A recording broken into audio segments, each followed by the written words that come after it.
우리 아버지 하나님의 거룩한 성도 여러분 안녕하셨습니까? 우리 그리스도인들이 살면서 가장 보람되고 가장 마음 가운데 신명나는 그러한 순간이 어느 순간입니까?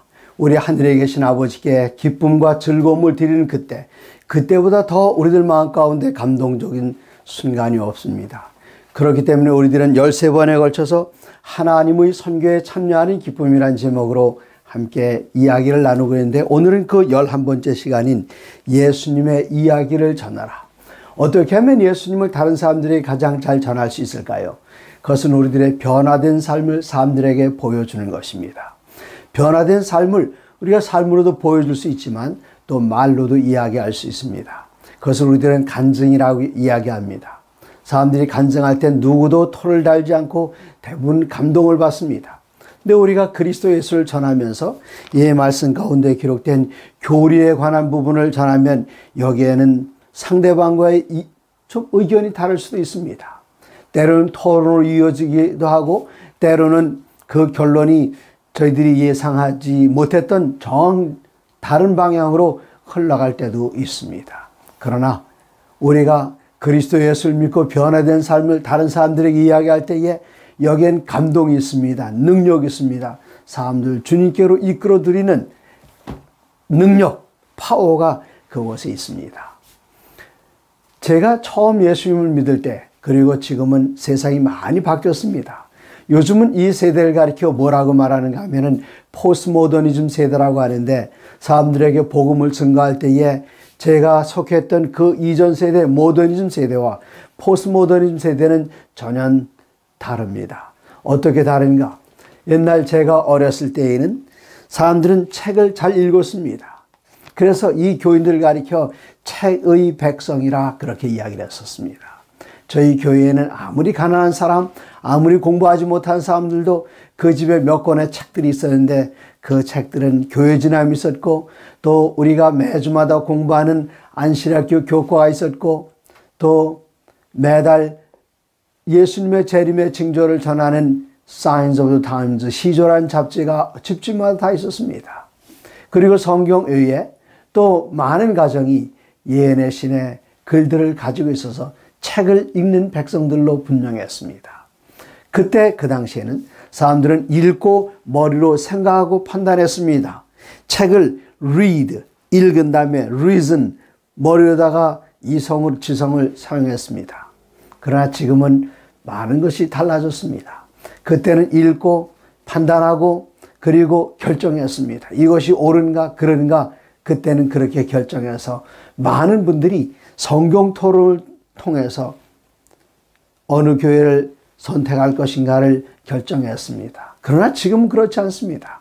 많은 사람들은 읽고 reason, 생각하고 그리고 판단하는 것이 아니라 지금 어떻게 하는가 하면 보고 느끼는 시대에 살고 있습니다. 듣고 느끼는 시대입니다. 그러므로 예수님을 전하는 그 방법도 물론 옛날의 방법이 결코 나쁜 방법 아닙니다. 그 방법 우리가 사용해야 됩니다. 그러나 중요한 것은 무엇인가 하면은 사람들의 마음을 내게로 이끌어 친구로 만들지 않는다면 아무리 옳은 것을 이야기해도 다 끝에 가서 이제는 결심하라 하면은 그래서 어쩌란 말이냐? 나는 그냥 좋은 게 좋다. 요즘은 보고 느끼는 시대입니다. 듣고 느끼는 세대입니다. 그렇기 때문에 그리스도 예수를 다른 사람들에게 소개할 때 가장 중요한 것은 예수님께서 말씀하셨는데 이 교리적인 문제를 이렇게 말씀하셨다, 이것이 옳다, 이를 따라와라, 사람들은 친구가 되지 않습니다. 그러나 가장 강력한 전도 방법은 무엇인가 하면은 내가 예수님을 받아들이고 예수님을 믿고 내 삶이 어떻게 변화되었는지, 나의 삶이 변화된 것을 증거할 때에 거기에는 힘이 있습니다. 저희 집안 가난한 집안이었습니다. 지금도 넉넉하지는 않습니다. 그러나 내가 예수님을 믿고 나서 얼마나 부유해졌는지, 저는 예수님을 믿기 전에는 초등학교를 졸업하고 중학교 하는 것이 정말 힘들었습니다. 고등학교 하는 것 정말 힘들었습니다. 그러나 제가 그리스도 예수를 개인의 구주로 영접한 다음에 저희 큰아들, 작은아들 대학 교육을 다 시켰을 뿐만 아니라 유학을 보내기도 했습니다. 그리고 저희 이전까지만 해도 저희 아버지께서는 초등학교를 다니셨습니다. 형도 초등학교를 다녔습니다. 그러나 제가 그리스도 예수를 개인의 구주로 영접했기 때문에 저는 대학에 들어갈 수가 있었습니다. 고등학교 거기서 어쩌면은 마칠 수밖에 없었는데 제가 고등학교 2학년 때 교인이 되면서 예수님을 개인의 구주로 영접하면서 저희 집안의 첫 번째 대학생이 되었습니다.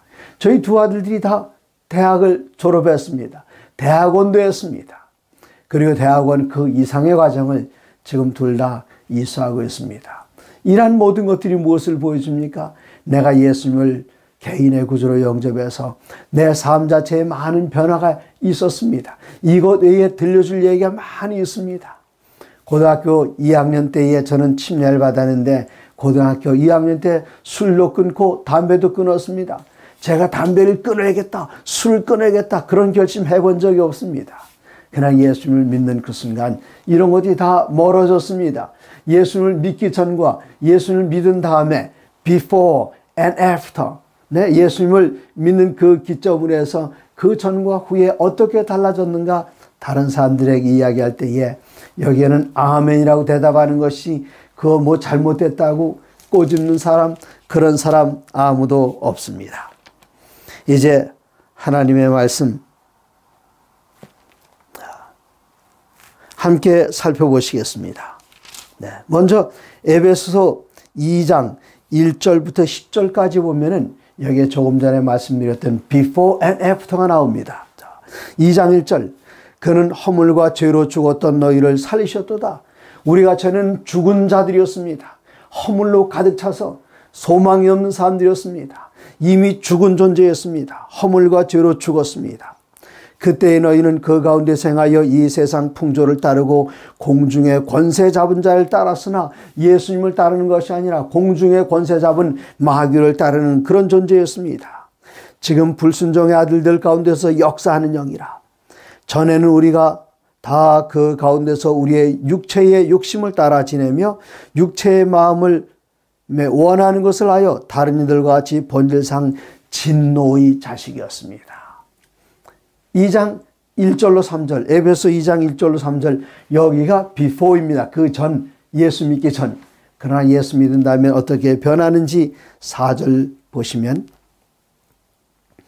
긍휼이 풍성하신 하나님이 우리를 사랑하신 그 큰 사랑을 인하여 허물로 죽은 우리를 그리스도와 함께 살리셨고, 우리가 아직 죄인 되었을 때에 아버지 하나님께서는 우리를 위하여 아들 예수 그리스도를 주셨습니다. 우리가 아직 죄인 되었을 때에 우리가 예수 그리스도를 개인의 구주로 영접한 다음에 어떤 변화가 일어나는가? 우리를 사랑하신 그 큰 사랑을 인하여 허물로 죽은 우리를 그리스도와 함께 살리셨고, 우리는 더 이상 죽은 존재가 아닙니다. 우리는 산 존재입니다. 우리의 가운데 이미 영생이 들어와 있습니다. 우리를 살리셨고, 허물로 죽은 우리를 그리스도와 살리셨고, 얼마나 좋은 말씀입니까? 너희는 은혜로 구원을 받은 것이라 또 함께 일으키사 그리스도 예수 안에서 함께 하늘에 앉히니. 그러므로 우리들은 예수를 믿는 그 순간 우리는 영생을 갖게 되었습니다. 그리고 우리를 살리셨고, 죽은 데서 살리셨으니 우리는 이미 부활을 경험했습니다. 그리고 우리들은 이제 어디에 가 있는 존재들인가 하면은 그리스도 예수 안에서 함께 하늘에 앉히니, 우리들은 이미 하늘에 가 있는 존재들입니다. 그것을 이미 약속받았기 때문입니다. 믿음은 바라는 것들의 실상이요, 우리들은 그리스도 예수를 믿고 부활을 바랍니다. 부활이 이루어진 삶을 우리들은 손안에 가지고 있습니다. 우리들은 그리스도 예수를 믿고 예수 그리스도의 형제가 되고 하나님의 자녀가 되어서 우리는 어디에 있는가? 예수님과 함께 하늘 보좌에 이미 올라가 있습니다. 어떻게 해요? 믿음은 바라는 대로 이루어지기 때문에 바라는 것들의 실상, 우리들은 그 실체를 이미 손안에 믿음을 통해서 가지고 있습니다. 그러므로 예수를 믿기 전과 그 후에 대해서 사람들에게 이야기할 때에 여기에는 강력한 힘이 있습니다. 그러므로 우리들의 간증의 기준이 되시는 그분은 누구신가 하면은 그 전과 이후 바로 그분이 예수님이십니다.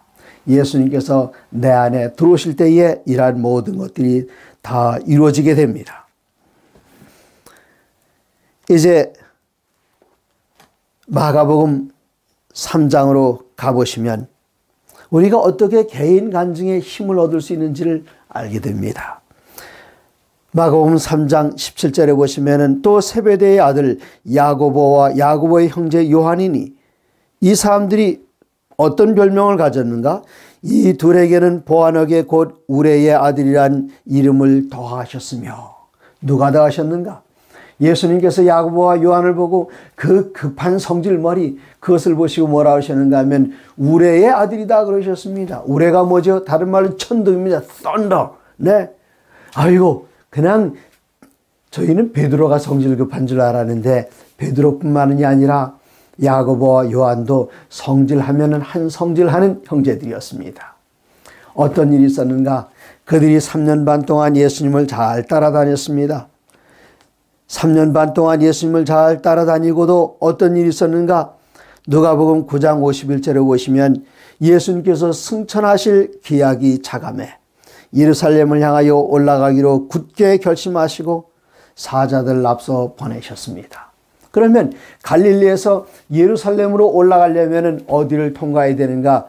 이 유대의 지도는 그렇습니다. 맨 위에 갈릴리 지방이 있고 그 가운데 사마리아 지방이 있고 저 아래에 유대 지방이 있었습니다. 이제 예루살렘으로 가시려면 예루살렘은 유다 지방이 있었기 때문에 맨 위 갈릴리 지방에서 사마리아를 통과해서 그리고 저 유다 지방으로 가게 됩니다. 근데 예수님께서 이제 돌아가실 때가 승천할 때가 거의 다가왔어요. 이제는 예루살렘으로 가시려고 하는데 사마리아를 통과하려고 합니다. 근데 여기 어떤 말씀이 있는가? 제자들이 가서 예수를 위하여 준비하려고 사마리아인의 한 마을에 들어갔더니 53절 예수께서 예루살렘을 향하여 가시기 때문에 여기 사마리아 사람들은 예루살렘으로 가는 유대인들 좋아하지 않았습니다.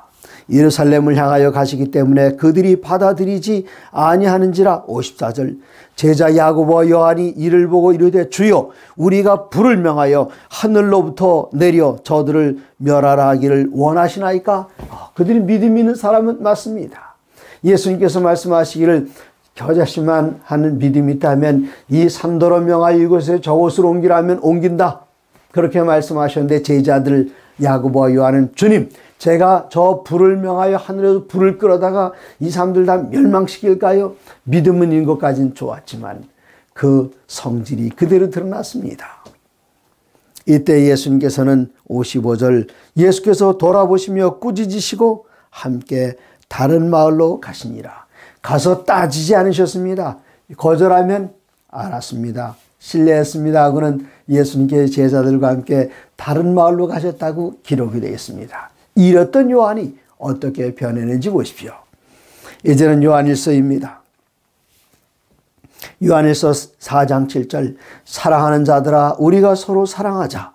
사랑은 하나님께 속한 것이니 사랑하는 자마다 하나님께로부터 나서 하나님을 알고 그 다음 절 여러분 다 아시죠?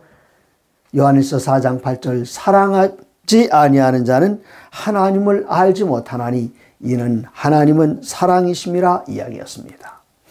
요한일서, 요한이서, 요한3서 여기에 사랑이란 말이 몇 번이나 등장하는가? 40번이나 등장합니다. 사랑이란 단어에서 파생된 단어들까지 하면 약 50번을 사랑에 대해서 이 요한이 사랑의 사도란 그 이름 별명이 붙었는데 입을 열면 사랑하자. 항상 사랑에 대해서 이야기했기 때문에 사랑의 사도 하면은 고린도전서 13장 사랑에 대한 정의를 기록한 바울을 떠올리는 것보다 사랑의 사도 하면은 예수님의 그 제자들 가운데 우레의 아들, 천둥의 아들, 천둥 벌거숭이 같은 그런 별명을 가진 요한이 예수님과 3년 반 동안 지내고 그리고 예수님의 희생하시는 그 모습을 십자가에서 승리하시는 그 모습을 본 다음에 요한이 완전히 바뀌었습니다. 이런 요한의 이전과 이후를 아는 사람들이 요한이 우리가 서로 사랑하자 할 때에 그들은 끌려서 사랑하게 되고 그리스도 예수에게 향하게 되었습니다. 우리가 서로 사랑하자 얼마나 아름다운 이야기입니까? 이제 마가복음 5장으로 가시면은 마가복음 5장 1절에 예수님께서 어떤 한 사람을 만난 이야기가 기록이 되어 있습니다. 거라사의 광인입니다. 여기 거라사 지방의 광인, 요즘 우리가 정신이상이 아니었습니다. 이 사람은 귀신 들린 사람이었습니다. 거라사 지방에 이르러 배에서 나오매 곧 더러운 귀신 들린 사람이 무덤 사이에서 나와 예수를 만나더라. 그 사람은 무덤 사이에 거처하는데 이는 이제는 아무도 그를 쇠사슬로 맬 수 없게 되었으니 이는 여러 번 고랑과 쇠사슬에 매여서도 쇠사슬을 끊고 고랑을 깨뜨렸습니다. 그러므로 아무도 그를 제어할 힘이 없는지라 밤낮 무덤 사이에서 산에서나 늘 소리 지르며 돌로 자기의 몸을 해치고 있었더라. 이게 제정신입니까? 아닙니다. 그 안에 다른 영이 들어와 있기 때문에, 귀신이 들어와 있었기 때문에 그 돌로 자기 몸을 상하게 할 때 아프지 않았을까요? 그 감각 그대로 가지고 있으면서 나는 아파 죽겠는데 그 귀신의 영이 자기를 움직이기, 참, 무덤 가운데서 사는 것, 이거 누가 좋아합니까? 좋아하지 않습니다. 그가 쇠사슬로 묶어놓으면 쇠사슬을 끊었는데 이 사람이 할 수 없는 일이었습니다. 그 안에 들어가는 다른 영이 했던 일입니다. 근데 예수님께서 이곳에 가까이 올 때에 그는 예수님을 향해서 부르짖었는데 그 사람이 부르짖은 것이 아니라 그 안에 있는 귀신이 부르짖었습니다. 예수님께서 가까이 올 때에 두려워 떨면서 당신이 나와 무슨 상관이 있나이까 예수여. 원하건대 하나님 앞에 맹세하고 나를 괴롭히지 마옵소서, 이렇게 이야기했습니다.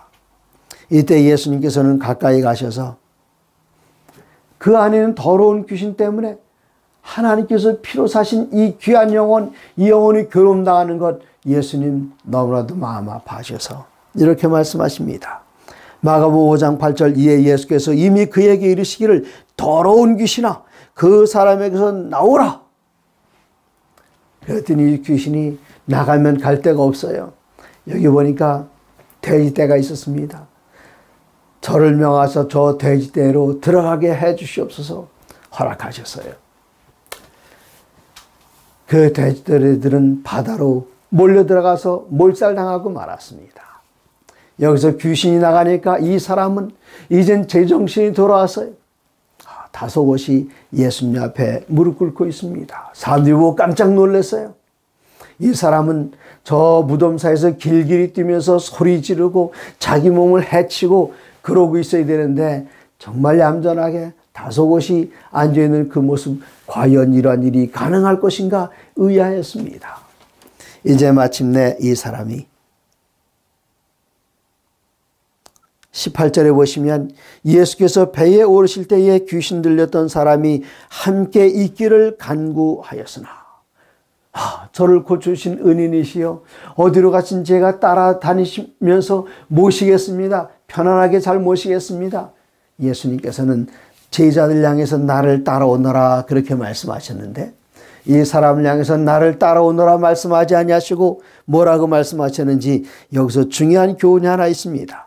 19절 허락하지 아니하시고 그에게 이르시되 집으로 돌아가 주께서 내게 어떻게 큰 일을 행하사 너를 불쌍히 여기신 것을 내 가족에게 알리라 하시니 예수님께는 제자들을 보내시기 전에 누구를 보내셨는가?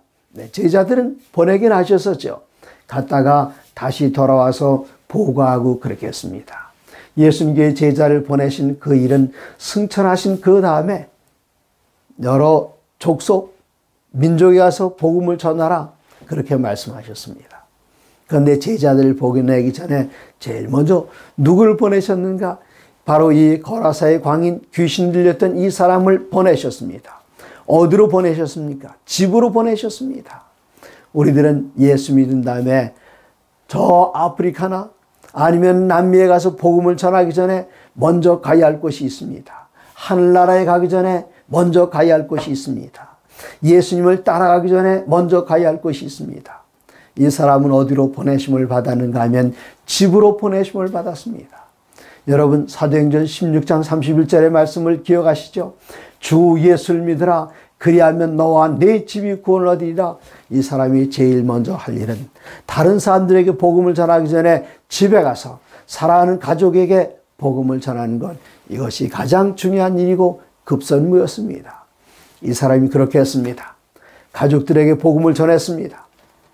그리고 이 사람이 이 다음 성경절 보면 그가 가서 예수께서 자기에게 어떻게 큰 일 행하셨는지를 데가볼리에 전파하니 모든 사람이 놀랍게 여기더라. 데가볼리, 데카, 열이란 뜻이죠.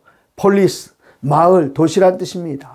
10개의 도시를 다니면서 이 사람이 전도했습니다. 이 사람은 존재 그 자체가 변화된 모습, 그냥 서 있기만 해도 사람들이 아니 저게 누구지? 어디서 많이 본 듯한데? 맞아, 그 무덤 지나갈 때 거기서 막 소리 지르면 우리 쫓아오던 그 사람 아닌가? 그런데 저 사람이 어떻게 된 거야? 네. 그런 사람이 뭐라고 말하죠? 맞습니다. 제가 바로 그 사람이었습니다. 전 정말 괴로웠지만 어쩔 수가 없었습니다. 그런데 예수님께서 오셔서 내 안에 있던 귀신을 향하여 나가라 명하실 때에 그때 저는 자유스럽게 해방됐습니다. 예수님을 만나기 전과 그 후를 그는 다니면서 사람들에게 전했습니다. 우리가 귀신 들렸던 사람들이 그렇게 할 수 있었다면 우리는 왜 그렇게 못하겠습니까? 우리가 이미 한번 보셨습니다마는 요한복음에 또 아름다운 이야기가 나옵니다. 요한복음 4장에서 이미 공부하셨던 사마리아 우물가의 여인, 예수님께 그를 향해서 가셨을 때에 이 여인은 부끄러워했습니다. 내 남편을 데려오라. 제가 남편이 없습니다. 예수님께서 말씀하시기를 내가 남편이 없다는 말이 옳다. 너에게 남편 5이 있었고 지금 있는 자도 내 남편이 아니니 내 말이 참되다. 여자가 깜짝 놀랐어요. 어떻게 내 과거를 이렇게 쪽집게까지. 그냥 내가 다른 남자들과 살았다. 그 정도만이 아니라 내게 남편 5이 있었다. 지금 있는 남자는 내 남편이 아니다. 세상에 깜짝 놀랐습니다. 당신이 선지자시군요. 그리고는 여기 예배에 대해서 서로 의견을 교환하고 그러다가 이분이 메시아라는 사실을 깨닫게 되었어요. 예수님께서는 제일 처음으로 이 예수님께서 당신 자신을 이 여인에게 나타내셨는데 4장 25절에 보시면 여자가 이르되 메시아 곧 그리스도가 하는 이가 오실 줄을 내가 아노니 그가 오시면 모든 것을 우리에게 알려주시리이다. 예수께서 이르시되 내가 말하는 내가 그라. 제자들에게 내가 메시아다 이렇게 선언하시기 전에 사마리아 여인에게 내가 바로 그 메시아다 그렇게 말씀하셨습니다.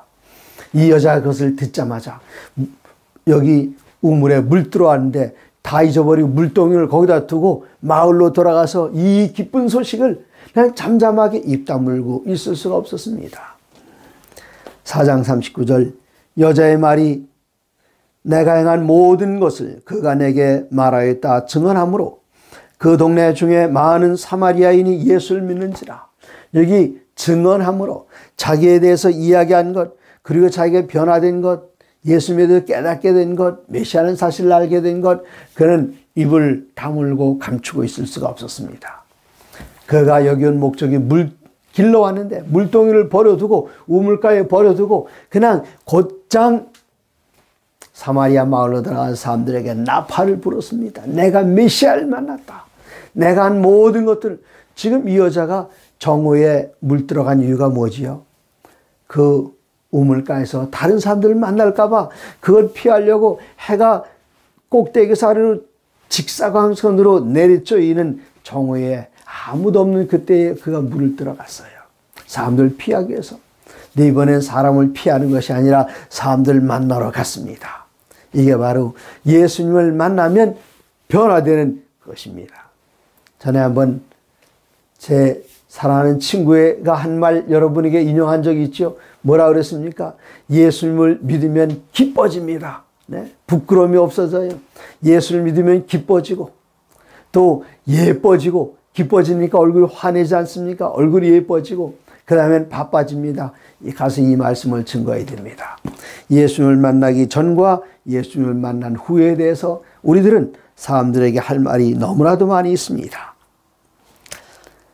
그러면 우리가 예수님을 증거할 때에 어떤 자세로 증거하는가? 확신을 가지고 증거해야 됩니다. 내가 믿는 예수가 얼마나 확신한 분이신지, 그리고 내가 얻은 구원이 얼마나 확실한지, 내가 가는 방향이 얼마나 확실한지, 여기에 대한 확실한 믿음을 가지고 있으면 우리들은 입안에서 만나는 사람에게마다 예수님에 대하여 증거할 수가 있습니다.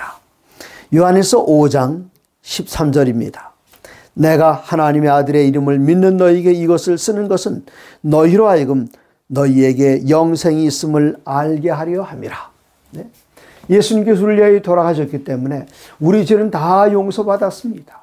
예수님께서 우리를 위하여 돌아가셨기 때문에 첫사람 아담으로 말미암아 죽음이 모든 사람들에게 다 이르러오는 것처럼 둘째 아담 되시는 예수님께서 우리를 위하여 돌아가신 그 일로 말미암아 우리 모든 사람들이 다 생명을 얻게 되었습니다. 예수님을 믿든지 안 믿든지 그들에게 생명이 주어졌습니다. 그러면 전도란 무엇입니까? 사람들이 그들에게 이미 예수 그리스도의 영원한 생명이 주어졌지만 그것이 내게 생명이 있는 줄 없는 줄 모르고 삽니다. 그렇기 때문에 전도는 그들에게 이미 생명이 주어졌다는 사실을 그들에게 알려줘서 이 생명을 자기의 것으로 간직하는 것, 그것이 바로 전도이고 그것이 바로 구원이고 그것이 바로 영생입니다. 그러나 많은 사람들이 내 안에 이미 영생이 있는 줄 모르고 그 이전처럼 계속해서 살려고 하기 때문에 우리 하나님께서는 누구도 강제하지 않으십니다. 영생이 주어지지만 이것을 내 것으로 간직하지 않는 사람, 그냥 무시하는 사람, 이 사람들에게는 그 영생이 그의 것으로 계속 남아있을 수가 없습니다. 그렇기 때문에 우리들은 이런 확신, 그를 향하여 우리의 가진 바 담대한 것이 이것이니 그의 뜻대로 무엇을 구하면 들으심이라. 여기 전도할 때에 중요한 것, 우리가 무엇이든지 구하는 바를 들으신 줄을 안즉 우리는 그에게 구한 것을 얻은 줄을 또한 아느니라.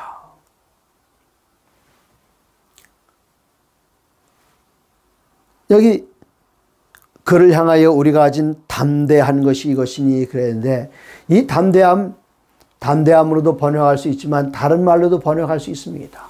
대부분의 모든 영어 성경들은 이 담대함을 뭐라고 번역했는가 하면 confidence라고 번역을 했습니다. confidence가 뭐죠? 확신이란 뜻입니다. 네?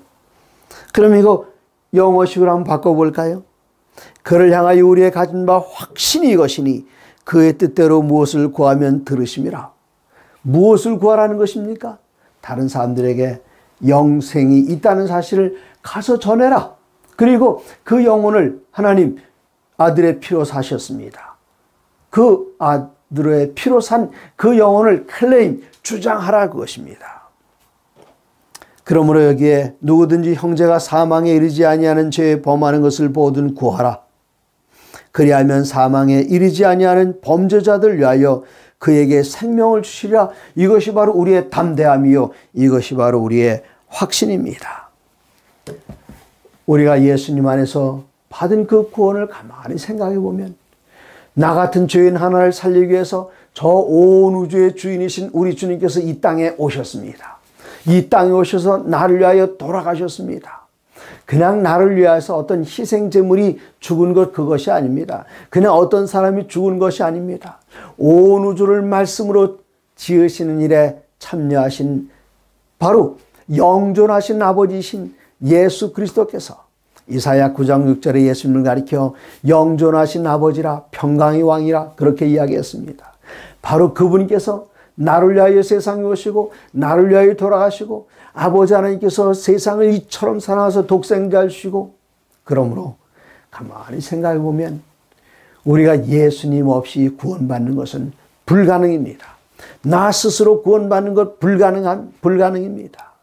그래서 나를 들여다보면 구원에 대한 소망이 조금도 없지만, 그러나 우리가 그리스도 예수를 바라볼 때에 멸망받는 것이 불가능합니다. 예수를 믿을 때 멸망이 불가능합니다.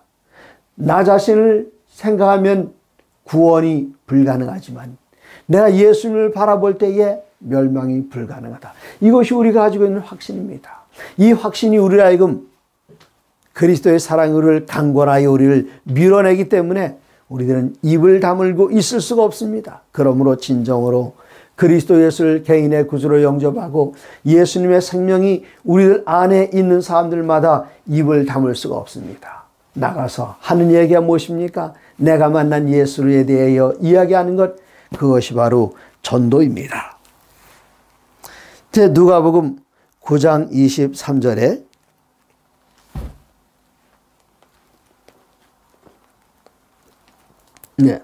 누가복음 9장 23절에 보시면은 또 무리에게 이르시되 아무든지 나를 따라오려거든 자기를 부인하고 날마다 제 십자가를 지고 따를 것이니라. 우리가 예수님을 따라갈 때는 희생해야 됩니다. 포기해야 됩니다. 나의 이전에 속했던 모든 자랑, 내가 가지고 있는 좀 돋보이고 싶은 것, 이란 좋아하는 모든 것들 다 십자가에 못 박아서 포기하는 것입니다. 그럼 우리들은 엄청나게 많은 것을 희생하며 살까요? 우리가 희생에다 초점을, 나의 희생에다 초점을 맞추면은 그것은 참으로 곤란합니다. 우리들은 어디에다 초점을 맞춰야 되는가 하면은 내가 예수님을 믿고 예수님 안에서 옛날에 좋아하던 거 버리는 것, 나의 나쁜 습관 버리고, 어떤 사람 술도 끊고, 어떤 사람 담배도 끊고, 어떤 사람들은 재산도 포기하고, 엄청나게 많은 일들이 있어요. 이런 희생, 우리가 예수님을 따라간 데는 희생이 있습니다. 그러나 그 희생이 다가 아니란 사실을 여러분께서 잘 아시라고 믿습니다.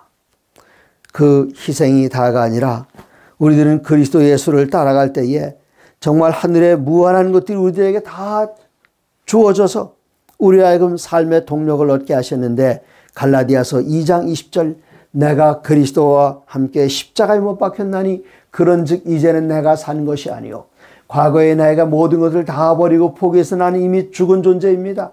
이제는 내가 산 것이 아니요 그럼 누가 사는가? 내 안에 그리스도께서 사신 것이라. 내가 이제 모든 걸 다 포기하고 희생당했다고 생각하지만 예수님께서 내 안에 들어오시면 내가 이전에 자랑으로 여기던 것, 사도 바울은 분토처럼 여긴다 그랬습니다. 분토. 이거 우리말로 한 글자로 말하면 다 아시죠 여러분? 또 밑에 이응한 것 말입니다. 배설물로 여겼다 그렇게 생각하셨습니다. 이제는 그리스도 예수께서 내 안에 들어오시면서 이제는 예수님께서 기뻐하시니 나의 기쁨이 되고 아버지의 기쁨이 나의 기쁨이 되고 아버지의 속상함이 나의 속상함이 되고 내가 그리스도와 함께 십자가에 못 박혔나니 이제는 내가 산 것이 아니로 내 안에 그리스도께서 사신 것이라. 그러므로 여기 로마서 8장 18절에는 이렇게 기록이 되어 있습니다. 생각하건대 현재의 고난은 장차 우리에게 나타날 영광과 비교할 수 없도다. 내가 받는 고난, 내가 했던 희생, 이런 것들을 장차 나타날 우리 주님께서 주실 영광과 비교할, 이거 비교가 안 됩니다. 비교가 안 돼. 그래서 사도 바울은 8장 18절에 너무나도 정확하게 묘사를 했습니다. 생각하건대 현재의 고난은 장차 우리에게 나타날 영광과 비교할 수 없도다. 아멘. 할렐루야. 이제 우리들은 예수님을 만난 그 기쁨, 예수님 안에서 누리는 그 아름다운 미래에 대한 희망, 그 약속, 이러한 모든 것들을 바라보면서 예수님을 만났을 때에 내가 어떻게 변했는지, 예수님을 만났을 때에 내 삶의 변화뿐만 아니라 어떤 소망을 갖게 되었는지, 이런 것들을 이웃들과 함께 나누셔서 그들을 저 영원한 하늘왕국으로 거둬들일 때에 하늘에 계신 우리 아버지의 얼굴에 기쁨을 드리고 우리를 위하여 피 흘려 돌아가신 그 예수님에게 그 보람을 안겨드릴 뿐만 아니라, 사실 그것은 하나님 아버지를 위해서가 아닙니다. 예수님을 위해서가 아닙니다. 나 자신을 위해서 이러한 모든 것들이 유익이 되고 이 안에서 기쁨과 평안을 누릴 수가 있습니다. 사랑하는 여러분, 저 영원한 하늘에 이르게 될 때에 우리를 위하여 아들이신 아버지 하나님께 영원히 찬양과 감사를 드리고 우리를 위하여 친히 이 땅에 오셔서 돌아가신 예수님께 영원토록 찬양하며 감사드리고, 그리고 우리를 위하여 세밀한 음성으로 말씀하시면서 예수님을 끝까지 따라가게 하신 성령님께 감사드릴 때에 또 잊지 않아야 할 존재가 있습니다. 매 순간마다 우리 옆에서 우리를 지켜주시고 보호해준 그 천사에 대한 감사도 그때 표현하게 될 것입니다. 사랑하는 성도 여러분, 하나님의 모든 말씀으로 사시기 바랍니다. 감사합니다.